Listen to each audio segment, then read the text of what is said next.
بسم اللہ الرحمن الرحیم۔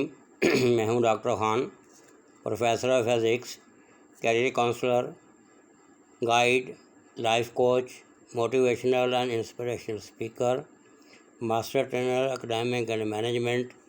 اس امید کے ساتھ کہ آپ اس ویڈیو کو پہلے سے زیادہ لائک کریں گے، چینل کو سبسکرائب بھی کریں گے اور مجھے آپ کے کمنٹس کا بھی انتظار رہے گا۔ اس ویڈیو میں بڑے اہم موضوع پہ میں بات کرنے لگا ہوں کہ how to handle effective meetings. اس کے لیے کچھ ٹپس اور ٹرکس میں آپ کو بتاؤں گا جو آپ کی میٹنگ ہینڈل کرنے کی کیپیسٹی کو بڑھا دیں گے۔ میٹنگ کے متعلق میری ایک پہلی ویڈیو بھی ہے، اس کو اس کے ساتھ ملا کے دیکھیں گے تو آپ کو بہت فائدہ ہوگا۔ بڑھتے ہیں ہم اپنے اصل موضوع کی طرف۔ بسم اللہ الرحمن الرحیم۔ یہ ٹاپ 10 اسٹریٹجیز کو میں کہتا ہوں، یہ ٹپس اور ٹرکس ہیں۔ اگر آپ ان 10 ٹاپ 10 اسٹریٹجی پہ عمل کریں گے تو آپ کی افیکٹو میٹنگ جو ہے وہ انشاءاللہ ہمیشہ جو ہے وہ پراپر رن کرے گی، اس کا افیکٹ بھی ہوگا اور جو آپ رزلٹ اس سے لینا چاہ رہے ہیں وہ رزلٹ بھی آپ کو ملیں گے۔ وہ ٹپس جو ہیں وہ کون کون سی ہیں؟ سب سے پہلی یہ ہوتی ہے کہ آپ ایجنڈا آئٹمز جو ہے ان کی تیاری جو ہے بڑے اچھے طریقے سے کریں، اس کا ڈرافٹ تیار کریں اور اس کی پریکٹس اور ریہرسل بھی کر لیں۔ دوسرے جو ٹپ ہے وہ یہ ہے کہ سینسٹیو ایشو جو ہیں آپ ان کو ہمیشہ آخر پہ رکھیں، اس کا فائدہ ہوتا ہے، آپ کے کومنٹس آئیں گے، اس پہ میں رسپونڈ کروں گا۔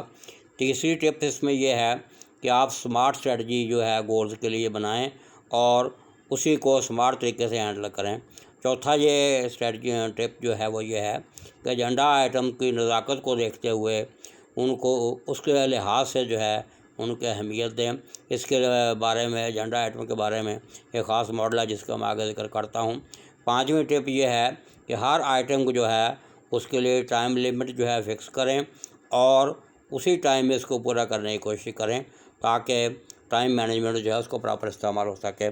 چھٹی ٹپ یہ ہے کہ اگر تھوڑی بہت معمولی تبدیلیاں بھی کرنی پڑیں آپ کو اور منٹس کے دوران یا ایجنڈا آئٹم کے درمیان، اس کی گنجائش رکھیں، اسٹرکٹ نہ رہیں، کیونکہ ہر چیز ہر وے آخر نہیں ہوتی، تبدیلی کی گنجائش ہمیشہ ہوتی ہے۔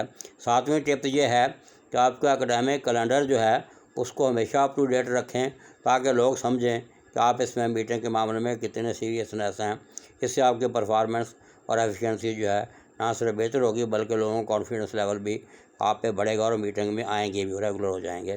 اس کے بعد آٹھویں جو سب سے اہم چیز ہے جو میٹنگ کو لوگ جو خراب کرنے کی کوشش کرتے ہیں کہ آپ رولز آف دا گیم جو ہے جس کو ہم تھم رول کہتے ہیں وہ اچھے طریقے سے ایک دفعہ بنا لیں اپنی ٹیم کے ساتھ ڈسکس کر کے اور لٹریچر میں بھی اس کو سرچ کر کے اور ان پہ سختی سے عمل کروائیں۔ جس میں سب سے اہم رول یہ ہوتا ہے کہ ایک بندہ صرف ایک دفعہ اپنی رائے دے سکتا ہے، بار بار وہ انٹرفیئر نہ کرے، اور اگر وہ دوبارہ ایسا کرنے کی کوشش کرے تو جو وہ اعتراض کر رہا ہے اسی سے اس کا حال پوچھ لیا جائے۔ یہ بڑی اچھی اسٹریٹجی ہے، اس کے بڑے اچھے رزلٹ آتے ہیں۔ نویں ٹپ جو ہے وہ یہ ہے کہ پچھلی میٹنگ جو ہے اس کی سمری جو ہے سب کے سامنے پڑھیں اور وہ منٹس جو ہیں ان کے منٹس کی اپروول لیں، اپروول لینے کے بعد جو ہے پھر آگے چلیں تاکہ لوگوں کا جو آپ پہ اعتماد بحال ہو کہ پچھلی میٹنگ میں جو لوگوں نے باتیں کی تھیں کس کو آپ نے ویٹیج دینی تھی، دی ہے یا نہیں دی۔ اور 10ویں ٹپ جو ہے وہ یہ ہے کہ اٹینڈنس سب کی ضرور لگوائیں اور وہ کوشش کریں کہ جس ٹائم پہ وہ پہنچے ہیں جو لیٹ کمر ہے ان کو بھی ذہن میں رکھیں، اگر ان میں سے کوئی کی رول پلیئرز ہیں یا اہم شخصیات ہیں تو ان کو اگر ضرورت پڑے تو وارننگ بھی ایشو کر دیں، اور ان کے کام کی آپ نے نشاندہی کی ہوتی ہے تو جیسے ہی ان کا جس کا بھی کام آئے آپ اس کے حوالے سے جو ہے اس کو رسپونڈ کریں اور وہی اس کا جواب دیں۔ یہ ایجنڈا آئٹم سب سے اہم چیز ہوتی ہے جس کی میں نے بات کی تھی، تو یہ ایک بیل شیپڈ ایجنڈا آئٹم جو ہے اسٹریٹجی ہے۔ یہ آپ کے سامنے گاشن ڈسٹریبیوشن کرو جو ہے وہ آ رہی ہے، اس کے آگے جو وضاحت لکھی ہے وہ میں بیان کر لگا ہوں کہ آپ نے ایجنڈا آئٹمز کیسے ترتیب دینی ہے۔ اس میں 7 پوائنٹ ہیں۔ سب سے پہلا پوائنٹ جو اسٹارٹ آپ نے لینا ہے، پچھلے جو منٹس ہیں ان کو پڑھ کے آپ نے ان کی اپروول لینی ہے۔ دوسرا جو کام آپ نے کرنا ہے کہ آپ نے اناؤنسمنٹ کرنا ہے کہ میٹنگ شروع ہو گئی ہے تاکہ سارے جو ہے وہ سیریس ہو جائیں۔ اس میں ٹائم مینجمنٹ کا بھی خیال رکھنا ہے، اور پھر آپ نے ایجنڈا آئٹم جو ہے ان کو رکھنا ہے اپنے ذہن میں، ان کو لانے کی کوشش کرنی ہے۔ سب سے پہلے آپ کی جو ماڈسٹ آئٹم ہے اس کو لانا ہے، اس کے بعد ماڈریٹ آئٹم کو لانا ہے، اس کے بعد موسٹ ڈیفیکلٹ آئٹم کو لانا ہے، یعنی تقریباً سینٹر میں۔ اس کے بعد چھٹے نمبر پہ برین اسٹارم جو آئٹم جو ہیں جن پہ تھوڑا بہت غور و فکر نہیں بلکہ ڈبیٹ بھی ہو سکتی ہے، ان آئٹمز کو لانا ہے، اور آخر پہ جا کے اسمال ٹریول ایٹمز جو میں نے بات کی تھی کہ سب سے اہم اور ڈبیٹیبل ایشو ہیں ان کو رکھنا ہے۔ تو اس طریقے سے آپ اپنے اگر ایجنڈا آئٹم بنائیں گے تو وہ آپ کی اسٹریٹجی جو ہے وہ کامیاب ہوگی۔ اس کو کامیاب کرنے کے لیے آپ نے کون سی اسٹریٹجی اڈاپٹ کرنی ہے، اس کو ہم کہتے ہیں ریس اسٹریٹجی۔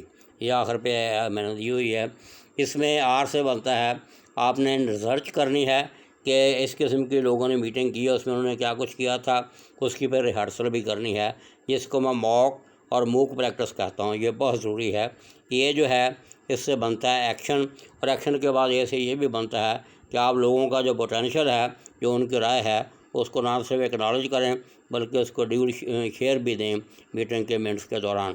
اور سی جو ہے اس سے بنتا ہے کمیونیکیشن اسکل جو ہیں آپ ان کو امپروو کریں، اپنی کمٹمنٹ جو کی ہے اس کے عمل کریں، اور لوگوں کے ساتھ کولیبوریشن کوآرڈینیشن کریں۔ یہ بھی بہت ضروری ہے میٹنگ کو کامیاب کرنے کے لیے۔ اور آخری یہ سے بنتا ہے ایویلویشن اینڈ اسیسمنٹ، اور اس میں کوالٹی کا کنٹرول جو ہے یا کوالٹی ایشورنس جو ہے اس پہ کمپرومائز نہیں ہونا چاہیے۔ اس کے بعد میٹنگ کو ناکام کرنے والی جو 7 چیزیں ہیں، یہ ریسرچ ہوئی ہے، 2 گراف آپ کے سامنے آ رہے ہیں۔ اس میں سب سے زیادہ جو اہم چیز ہے جو میٹنگ کو ناکام کرتی ہے وہ ہے کہ آپ کے پاس کلیئر ایجنڈا آئٹم کا نہ ہونا۔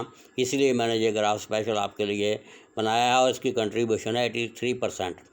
دوسری بڑی اہم ایشو جو ہے وہ ہے لیک آف پریپریشن، کہ آپ پراپر تیاری نہیں کرتے، یعنی آپ کا موک اور ماک پریکٹس جو ہے وہ نہیں ہوتی، جس وجہ سے آپ میٹنگ میں بار بار جو ہے وہ پرابلم اور ان کا ایشو آتا ہے، اور لوگ اس سے فائدہ اٹھاتے ہیں اور میٹنگ کو ناکام کرنے کی کوشش کرتے ہیں۔ تیسری چیز اس میں آتی ہے کہ آپ کا کیلنڈر جو ہے اپڈیٹڈ نہیں ہے، آؤٹ ڈیٹڈ ہے۔ اس میں جب جگہ جگہ غلطیاں نکل آئیں گی، اس سے آپ کا کانفیڈنس لیول لوز ہوگا اور لوگوں کا اعتماد آپ سے اٹھ جائے گا۔ چوتھی چیز جو ہے کہ آپ میں ڈیسیژن میکنگ پاور کا نہ ہونا، یعنی سچویشن انالیسس کا نہ ہونا، اس کی کنٹریبیوشن 68% ہے۔ اوپر جو 2 تھے ان کی 77% اور 74% تھی۔ اور 5ویں چیز جو مسئلہ آپ کو بنتا ہے وہ ہے prompt arrival of the participant. کچھ لوگ جو ہیں وہ میٹنگ سے پہلے آ جاتے ہیں، اور میٹنگ سے پہلے وہ ڈیمانڈ کرتے ہیں میٹنگ کو وقت سے پہلے شروع کر دیا جائے۔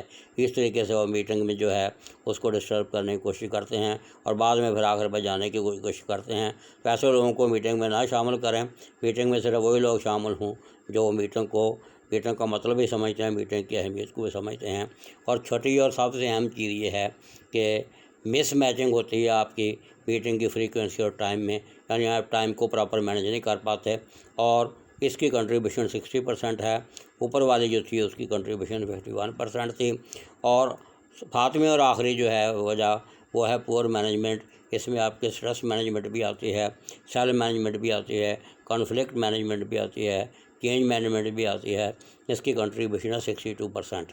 تو ان چیزوں سے آپ بچیں، اور یہ 10 جو ٹپ میں نے آپ کو بتائی ان پہ عمل کریں، تو انشاءاللہ آپ کی جو میٹنگ ہوں گی وہ افیکٹو میٹنگ بھی ہوں گی، افیکٹولی رن بھی کریں گی، اور آپ کا جو اس سے مقصد حاصل کرنا چاہتے ہیں وہ بھی حاصل ہوگا۔